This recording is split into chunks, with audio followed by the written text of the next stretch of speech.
Saudações, queridos irmãos, como estão vocês? Bem-vindos para mais um vídeo. Meu nome é Flávio, sou professor de História e hoje eu vou falar sobre Cuba. Cuba hoje enfrenta uma agressão sem precedentes da potência militar e econômica mais poderosa do planeta, que é os Estados Unidos. Recentemente, o governo americano tomou a decisão de impedir que petróleo chegue na ilha. E a situação lá está muito crítica. Existem apagões e quedas de energia constantes, uma situação desesperadora. O governo cubano enfrenta o momento mais difícil é, desde a queda da União Soviética. Está por um fio e há muitas expectativas do que vai acontecer a seguir. Nas redes sociais, a gente vê debates e discussões sobre Cuba reaparecendo. E também muito debate e discussões acerca do embargo e das características do embargo. E eu observo que muitas pessoas, mesmo pessoas educadas, não têm noção do que o embargo significa e nem de como ele funciona. E é para esclarecer o que é o embargo que eu estou fazendo esse vídeo agora. Mas antes eu queria mostrar para vocês algum desses posts para vocês verem qual é a concepção, qual é a percepção que geralmente se tem sobre o que é o embargo americano. Primeiro eu vou colocar meu boné de Cuba. Ele é muito bonito, como vocês podem ver. E eu não uso esse boné como forma de apoiar qualquer tipo de autoritarismo e supressão de liberdades. É apenas uma forma de expressar solidariedade a um povo que sofre uma agressão muito injusta. E eu vou mostrar para vocês como é injusta e vocês vão concordar comigo que é uma agressão injusta. O embargo não é brincadeira, mas nós vamos ver isso detalhadamente daqui a pouco. A princípio, eu gostaria de pedir para vocês me seguirem no Twitter. Eu estou fazendo alguns vídeos e estou postando também sempre que eu tenho tempo, né? Então me sigam lá.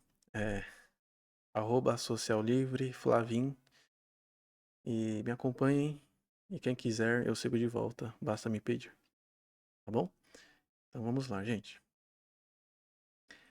Veja esse post do Lucas Leiroz. Ele é um dos líderes da Nova Resistência. Ele fez uma provocação interessante. Eu vou ler para vocês.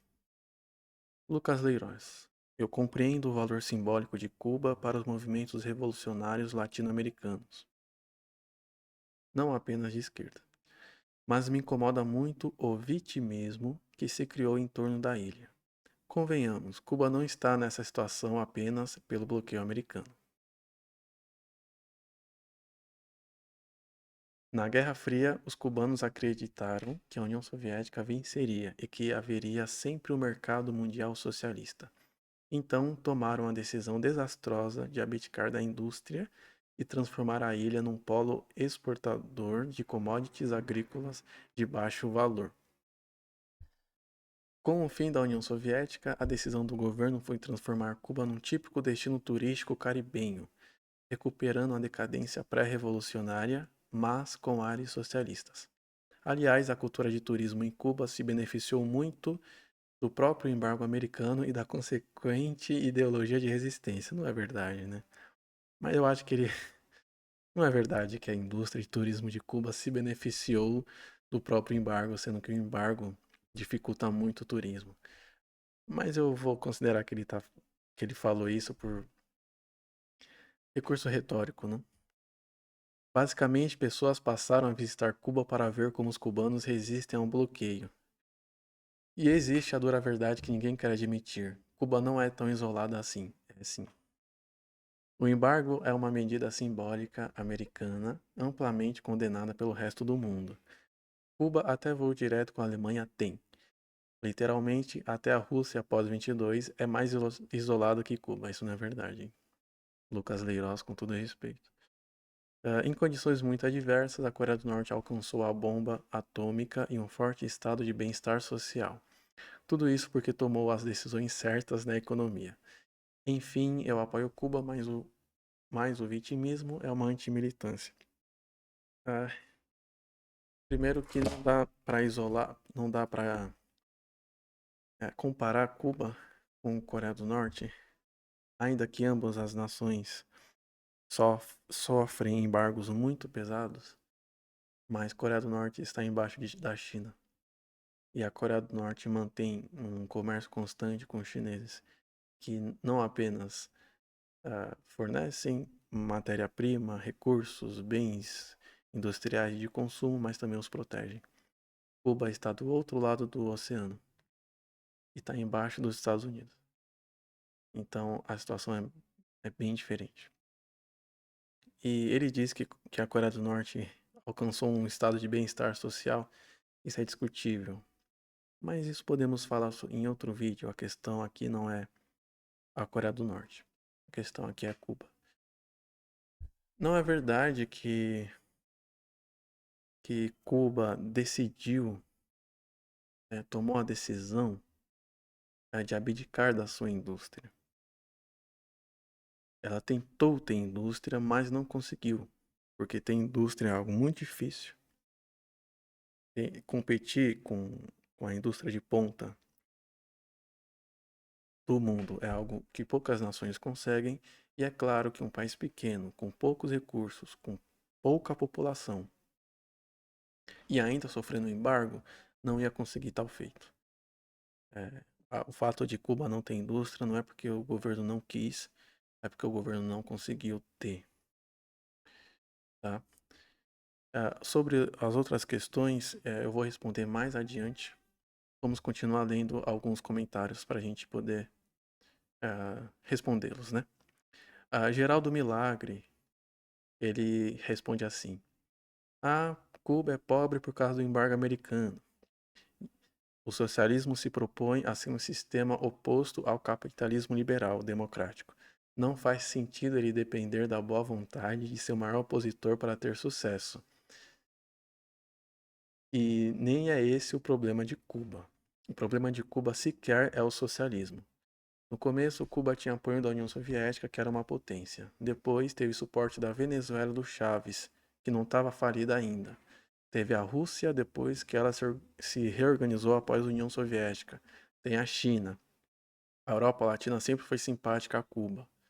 Só que a Cuba de Fidel e companhia nunca produziu nada, sempre viveu encostada em ajuda externa. Falam que são bons em medicina, mas quantos hospitais de ponta construíram lá? Qual a capacidade deles de receber pacientes levando dólares ou euros? Até países socialistas conseguem se desenvolver, pelo menos no aspecto econômico, como mostram China e Vietnã, por exemplo. Cuba é só mais um país latino-americano com uma população miserável e uma elite parasita que prefere viver culpando terceiros por seus problemas ao invés de resolvê-los. Esse comentário eu achei ainda mais equivocado do que o do Lucas Leiroz. Porque ele diz assim que Cuba teve o suporte da Venezuela. A Venezuela não é um país tão rico quanto era a União Soviética para poder substituir, né? Ele diz que Cuba não tem mais o apoio da União Soviética, mas agora tem da Venezuela do Chávez. Tá, mas a Venezuela do Chávez não substitui o apoio, o comércio que a União Soviética fazia, né? Nem a Rússia, nem a América Latina, né? Ele diz: a Europa Latina sempre foi simpática a Cuba, mas a Europa Latina não consegue fazer tanto comércio com Cuba, não na mesma dimensão que a União Soviética fazia. Só que Cuba de Fidel e companhia nunca produziu nada. Não é verdade. Cuba produziu muita coisa e eu vou mostrar. Aí aqui ele diz: até países socialistas conseguem desenvolver, pelo menos no aspecto econômico, como mostram China e Vietnã. China e Vietnã não estão sob um pesado embargo. Então, eu acho que esse comentário do Geraldo é ainda mais injusto. E por fim, eu vou mostrar um último comentário antes de eu conversar com vocês propriamente, que é o de Macário de Azevedo. Eu gosto muito dele, eu acho que ele tem um dos melhores perfis do Twitter, mas às vezes eu me permito discordar. Ele faz uma provocação. Ele é sempre bem irônico, não?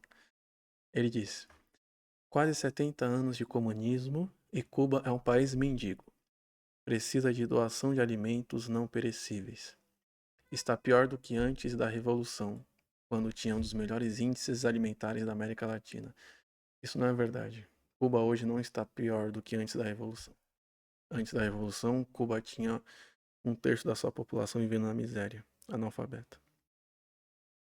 E apesar de hoje ter dificuldades, os cubanos, todos eles, comem e têm um teto, como disse um famoso escritor. Então, são essa percepção, essa impressão que geralmente as pessoas têm. Pessoas educadas, né? Porque o cidadão comum sequer se preocupa muito com isso. Mas as pessoas têm a percepção de que o embargo cubano não é nada demais. Ou então que não é tão importante assim, ou que não é mais relevante para explicar as dificuldades que Cuba sofre. E eu vou mostrar para vocês que o embargo ainda é a principal causa das dificuldades econômicas da ilha. E que ele não pode ser menosprezado mesmo hoje, depois de tantos. Aliás, especialmente hoje. Porque hoje nem petróleo Cuba pode importar. Nem petróleo Cuba pode importar. Então, vamos lá. Eu vou mostrar para vocês como que funciona o embargo, para vocês entenderem de uma vez por todas por que que isso é tão repetido. Em primeiro lugar, a gente tem que ter claro o seguinte: o embargo não se limita somente à relação bilateral entre o comércio dos Estados Unidos e o comércio de Cuba. O embargo é um mecanismo criado para obrigar o mundo inteiro a se voltar contra Cuba através do isolamento. Vejam o seguinte: antes mesmo do novo governo revolucionário se declarar socialista, os Estados Unidos tomaram medidas para interromper unilateralmente todo o comércio com a ilha. Você tem a queda de Fulgêncio Batista em 59, mas só em 62 que Fidel Castro declara o caráter socialista de seu governo. Mas antes disso acontecer, os Estados Unidos unilateralmente interromperam seu comércio com os cubanos. Por quê? Porque Fulgêncio Batista era um aliado muito próximo de uma elite americana da época. Isso de cara foi um desastre para Cuba, porque eles dependiam muito do mercado americano, não somente para vender a maior parte dos seus produtos, especialmente rum, açúcar e tabaco, mas para adquirir insumos necessários para a sua economia, como equipamentos industriais e agrícolas, que eram praticamente todos americanos na época. Cuba tentou, no momento da expropriação, indenizar cidadãos e empresas americanas que tiveram suas propriedades confiscadas. A nacionalização que Fidel Castro promove não é um simples roubo. Eles não tomaram aquilo e falaram se viram e vão embora. Houve uma tentativa de indenizar as empresas americanas e os cidadãos americanos. Acontece que os americanos consideraram os valores propostos muito baixos. E Fidel, de outro lado, afirmou que estava apenas considerando os valores que os próprios americanos declaravam para fins fiscais. Além disso, o prazo de pagamento foi considerado longo demais. Cuba, de fato, sugeriu títulos de longo prazo, mas os Estados Unidos queriam pagamento imediato e em moeda forte, que era algo impossível naquele momento, porque não havia condições de pagar os altos custos que eles alegavam, e altos oficiais do governo Batista, antes de deixarem a ilha, tinham levado consigo títulos do Tesouro Nacional e divisas do governo cubano, e essas pessoas nunca devolveram o que roubaram, é claro. Mas houve uma tentativa de indenização, mas as negociações não prosperaram. Depois de um ano, esse embargo, propriamente dito, tem início, e os Estados Unidos passaram a incorporar essa negociação a uma estratégia política maior, transformando a negociação do embargo em um instrumento de pressão política. Só aceito negociar se o regime cair. Então a negociação se interrompe e as relações diplomáticas são suspensas. Cuba volta a reiterar novas ofertas e disposição para negociar nas décadas que se seguiram, mas nunca teve boa vontade do lado americano. E eu quero deixar claro que apenas os Estados Unidos se mostraram intransigentes. Espanha, Canadá, França, Suíça, Reino Unido, Japão e Alemanha Ocidental também tiveram propriedades nacionalizadas, mas aceitaram as indenizações e normalizaram sua situação com a ilha. Agora eu vou explicar para vocês os detalhes de como o embargo funciona. Se Cuba consegue encontrar uma nação disposta a correr todos os riscos para comercializar, e eu vou explicar em detalhes quais riscos são esses. Primeiro, é necessário que a transação não se faça em dólar, mas em outras moedas nacionais. Por quê? Porque a transação em dólar permite que os Estados Unidos confisquem esse valor quando ele passar por alguma casa de câmbio ou instituição financeira americana. Vocês podem imaginar que isso naturalmente encarece e burocratiza as compras de qualquer insumo. E além disso, desestimula as empresas do mundo a fazerem negócios com os cubanos. Apenas com taxas de câmbio, Cuba gasta dezenas de milhões de dólares por ano, que é um dinheiro fundamental para um país pobre. Se Cuba consegue, depois de muito esforço, que uma nação aceite vender ou comprar alguma coisa, ela não pode fazer em dólar. Ela tem que comprar outra moeda, pagar taxas de câmbio, encontrar instituições financeiras que aceitem correr o risco de fazer essas transações. Naturalmente, poucas empresas estão dispostas a fazer comércio e passar por todos esses processos para poder vender para Cuba. Para se ter uma ideia da magnitude disso, um banco suíço chamado UBS, União dos Bancos Suíços, foi multado em 100 milhões de dólares pelo governo dos Estados Unidos apenas por aceitar uma transferência em dólares de uma transação comercial de Cuba.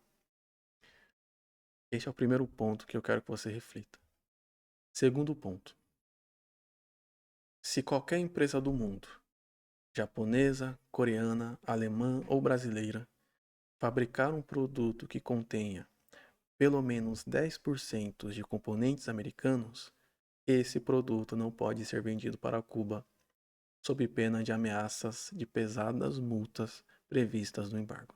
Multas para quem? Para a empresa que vende o produto para Cuba. Cuba não pode comprar um Boeing, porque é americano, mas também não pode comprar um Airbus, pois mesmo o Airbus sendo europeu, a aviônica dele é americana.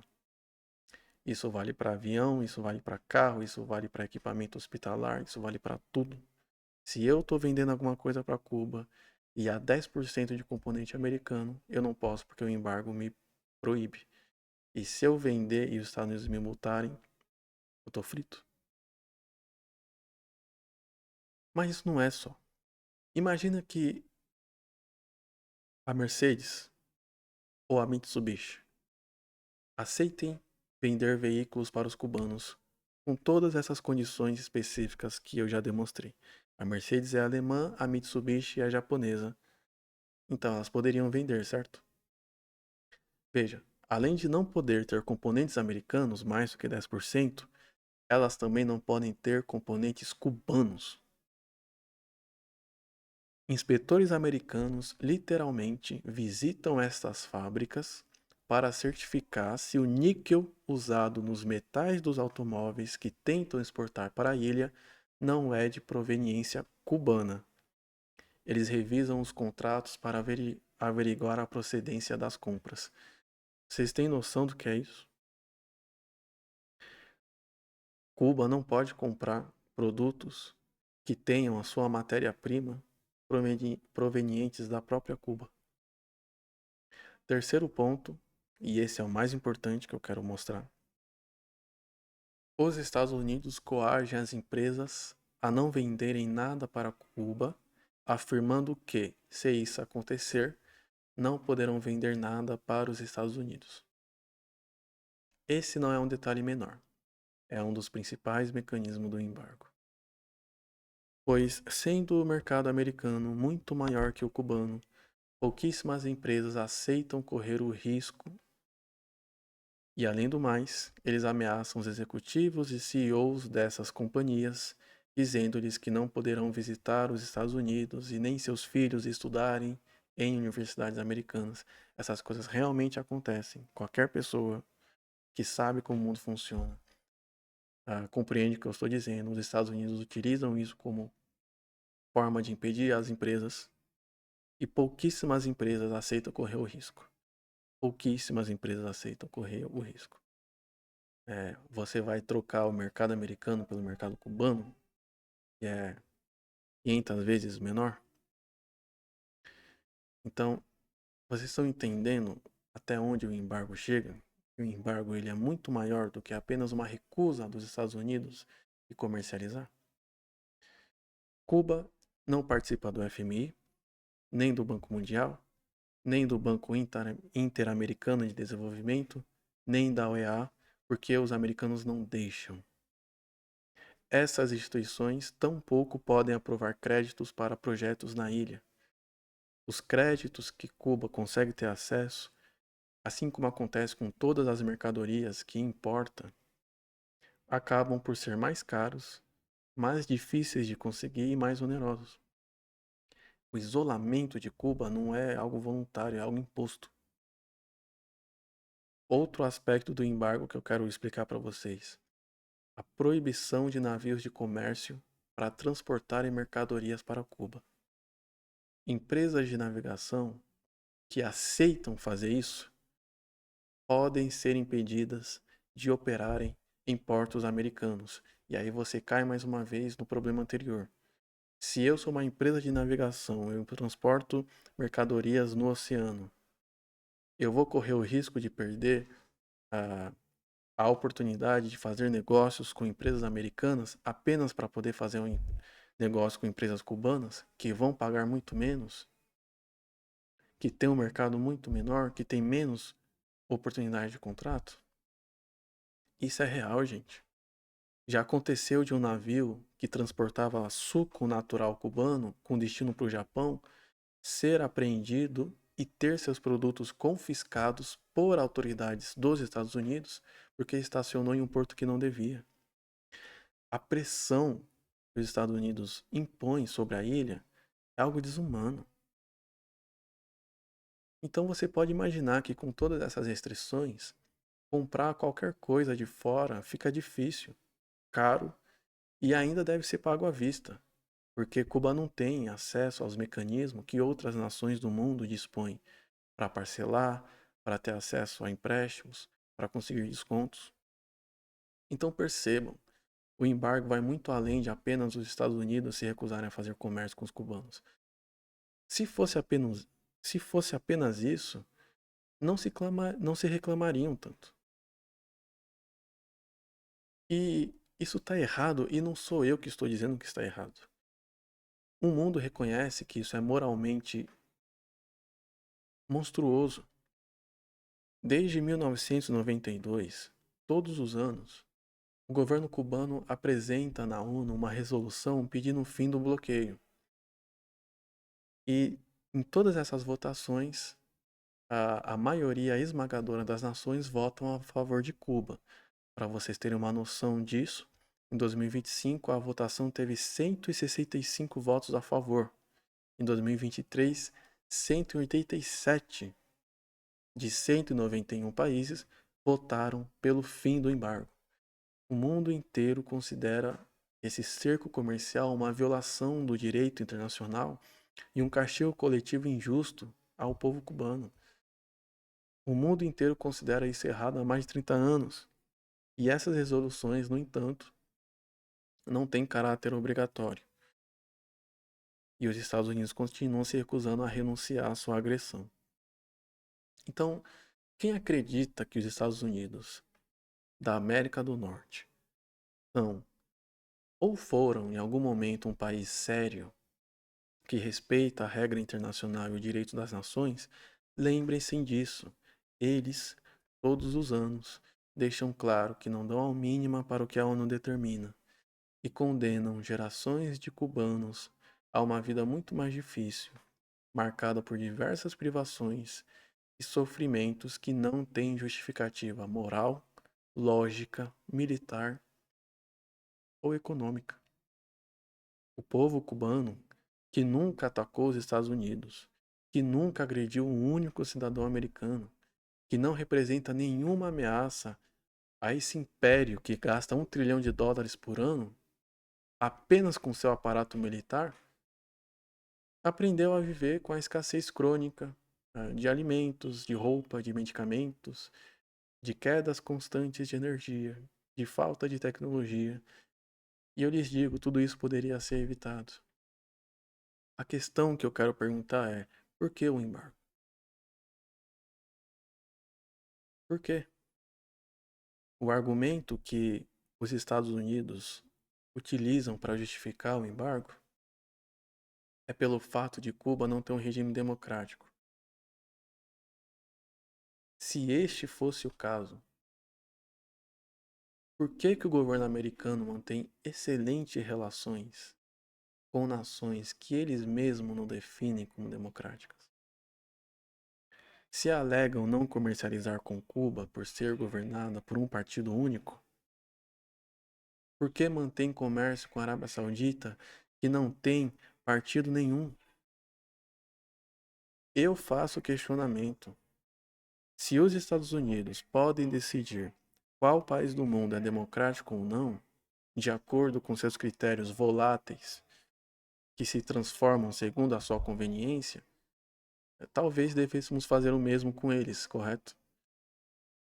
E eu lhe pergunto, uma sociedade pode verdadeiramente ser considerada democrática se necessita de 9 milhões de dólares para se eleger um senador e mais de 100 milhões de dólares para se eleger um presidente? E se uma nação decide rejeitar esse modelo para tentar construir um próprio, rejeitando a corrupção da ditadura do dinheiro para criar um sistema baseado em outros valores, é aceitável que seja severamente punida por isso?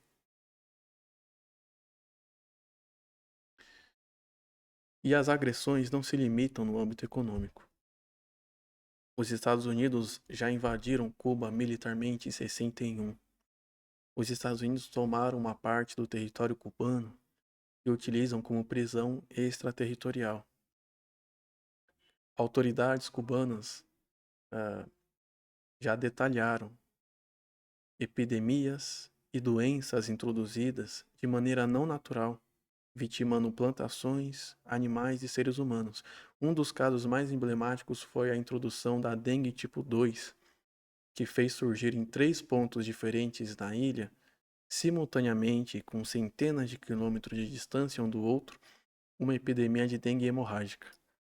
Em um contexto epidemiológico distinto de todo o continente, onde esse tipo de doença conheceu apenas 60 casos registrados, em Cuba ela infectou mais de 10 mil pessoas.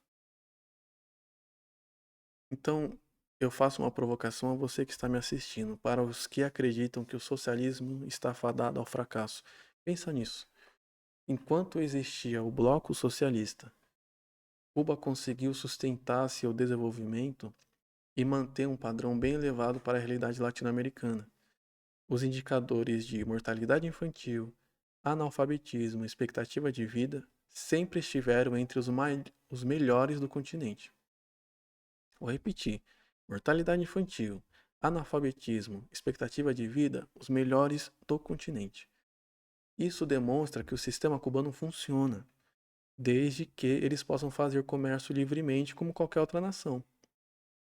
Cuba é uma pequena ilha, sem grandes reservas de recursos naturais preciosos, como petróleo ou gás. Ela precisa importar e exportar, como toda nação no planeta. O fato dela se reivindicar socialista não significa, de maneira alguma, que ela deve ser totalmente autônoma e autossuficiente. Isso é impossível na economia moderna e nenhuma nação pode lograr isso. Acontece que, com a existência da União Soviética, a ilha podia pelo menos ter alguém para comercializar e conseguia ter acesso a equipamentos industriais, agrícolas, insumos médicos, veículos, tecnologia, maquinários, ainda que não fossem os mais modernos do mundo. Quando a União Soviética existia, Cuba podia fazer comércio com alguém livremente, com a União Soviética e com os países satélites. Então, para quem afirma que o socialismo cubano não funciona, eu pergunto: as imagens que vemos hoje da pobreza de Cuba existiam na década de 70 e 80? Resposta: não. Não, não existia naquela época. Cuba era próspera, porque o poder do embargo era menor. A crise cubana, ela se inicia de maneira crítica quando a União Soviética cai. Não porque Cuba era dependente da União Soviética, mas é porque Cuba podia comercializar com alguém. Quando a União Soviética cai, a outra metade do mundo deixa de comprar e vender para os cubanos, e aí a ilha é isolada completamente. Imagine que o mundo todo decidisse parar de realizar comércio com o Japão, com a Alemanha ou com o Chile. O que é que aconteceria com a economia dessas nações? Para quem acha que o embargo não é determinante para explicar a crise da economia cubana, se esse mesmo embargo fosse realizado com a Alemanha ou com o Japão, você não acha que a economia dessas nações enfrentaria uma recessão? E se fosse realizado com um país semelhante a Cuba, uma ilha com escassez de recursos naturais importantes, sei lá, Porto Rico, República Dominicana, mesmo que fossem capitalistas, como a economia dessas nações iriam reagir? Então, esse é o porquê de nós, esquerda, continuarmos defendendo Cuba. Essa é a razão pela qual a gente continua defendendo, admirando, denunciando o embargo, pois, apesar de tudo isso, e independente do juízo político que alguém possa ter sobre o regime, Cuba conseguiu feitos altamente incomuns para um país pequeno, pobre, isolado e sob um embargo prolongado da maior potência que o mundo já conheceu. E eu vou explicar quais feitos e conquistas são essas. Cuba construiu um complexo biotecnológico estatal altamente integrado, que é algo raro até mesmo em países ricos, e é um caso quase único no sul global. Ela tem desenvolvimento de vacinas próprias, medicamentos inovadores contra o câncer e diabetes. Cuba hoje exporta fármacos para dezenas de países e domina a cadeia inteira: pesquisa, ensaio clínico, produção e exportação. Tudo isso sob pesadas sanções. O país conquistou um sistema de saúde com resultados de nação desenvolvidas, expectativa de vida superior à dos Estados Unidos, baixa mortalidade infantil, bem menores que o padrão do continente, foco na medicina preventiva. Cuba exporta missões médicas internacionais, atuando na África, na América Latina e inclusive na Europa, muitas delas gratuitas. Erradicou o analfabetismo na década de 60. Para você ter uma ideia de como isso é difícil, até hoje o Brasil não erradicou o analfabetismo. Cuba fez isso 70 anos atrás, com um governo socialista. E, mesmo com enorme sacrifício material, ela continua investindo pesadamente em capital humano. O país tem grande número de engenheiros, médicos e profissionais das ciências naturais. Acaba que, por não ter uma economia sofisticada, ela não consegue absorver todo esse número de profissionais hiperqualificados. Então, muitos deles acabam trabalhando em setores menos sofisticados, como no turismo ou nos serviços. Cuba desenvolveu alguma capacidade de produção interna de energia, apesar de ainda depender de petróleo importado. Ela tem autossuficiência parcial em energia com produção de petróleo, refinarias próprias e pesquisa de biocombustíveis da cana-de-açúcar.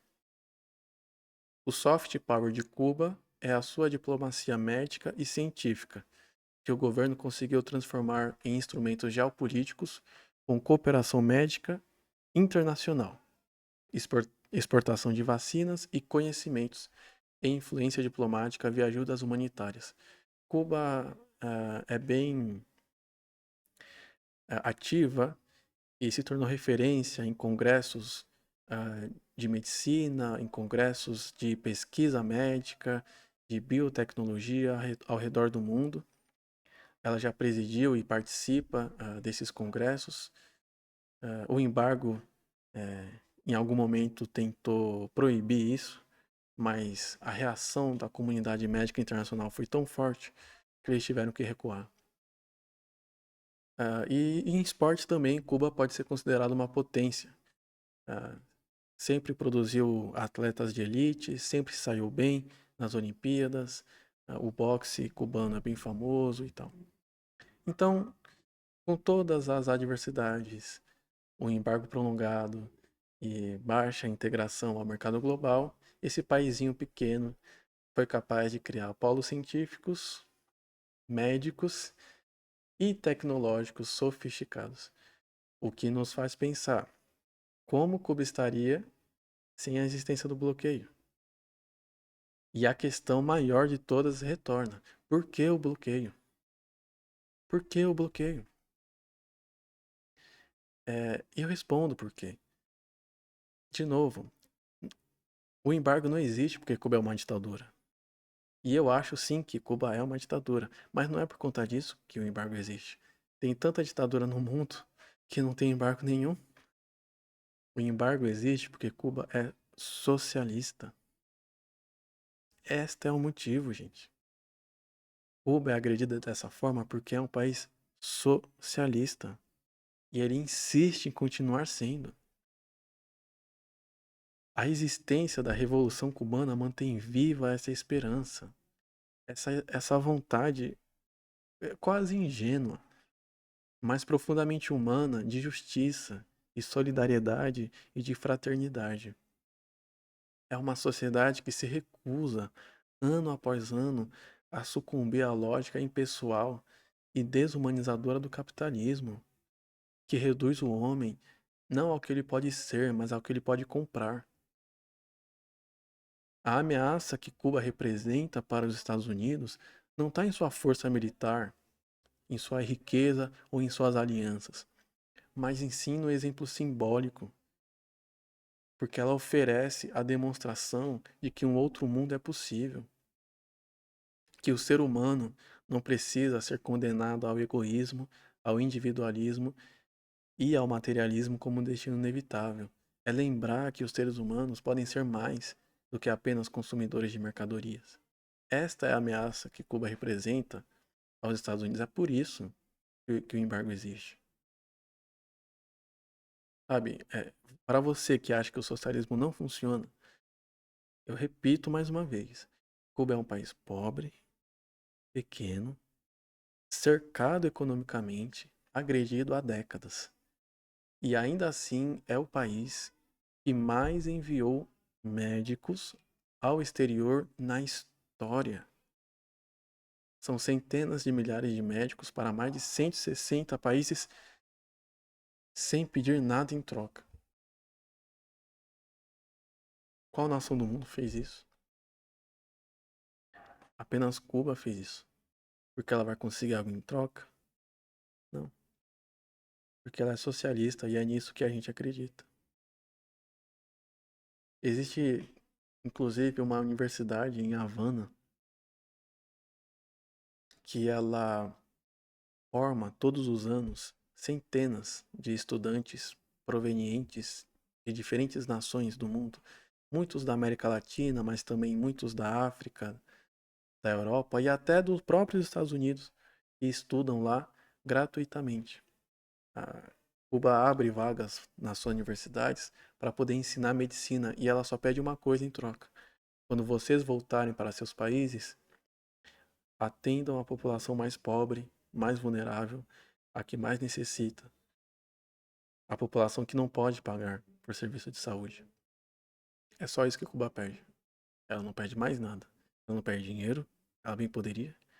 Ela não pede elogios. Ela não pede que você volte para o seu país e fale bem de Cuba. Ela não pede nada disso. Ela só pede que você volte para a sua nação formado e atenda a população que mais necessita. Qual país faz isso por você? Eu acho que se eu for nos Estados Unidos estudar medicina, eu vou ter que pagar muito caro. Mesmo os Estados Unidos tendo condições de não cobrar nada, né? Então essa é a razão pela qual o embargo existe. A razão é esta. E, enfim, acho que era isso que eu queria dizer. Se você chegou até aqui, eu agradeço. De verdade. Se você achou esse vídeo interessante ou, no mínimo, informativo, eu peço para você curtir, comentar. Se você quiser criticar, perguntar ou dizer qualquer coisa, fique à vontade. Desde que com educação e respeito, é claro, e eu iria responder. Mas era isso que eu queria dizer. E se informe mais. Estude em detalhes como o embargo funciona e você vai ver que você vai se indignar e você vai compreender melhor sobre por que a gente defende tanto Cuba. Não é algo pequeno. O embargo não é brincadeira. O negócio é sério. E se a gente não denunciar, se a gente não convencer as pessoas de que isso é errado, é, a gente vai ter pessoas morrendo, vivendo uma vida de muitas privações e sofrimento de forma desnecessária. Os Estados Unidos são agentes do mal. Eles são capazes de fazer um genocídio contra o povo, um genocídio perverso, apenas porque esse povo decidiu viver de uma maneira diferente que eles. Só por isso. Tá bom? Então, gente, obrigado por assistir até aqui. Eu agradeço. E é isso. Um abraço. Desejo tudo de bom para vocês. E até o próximo vídeo. Tchau.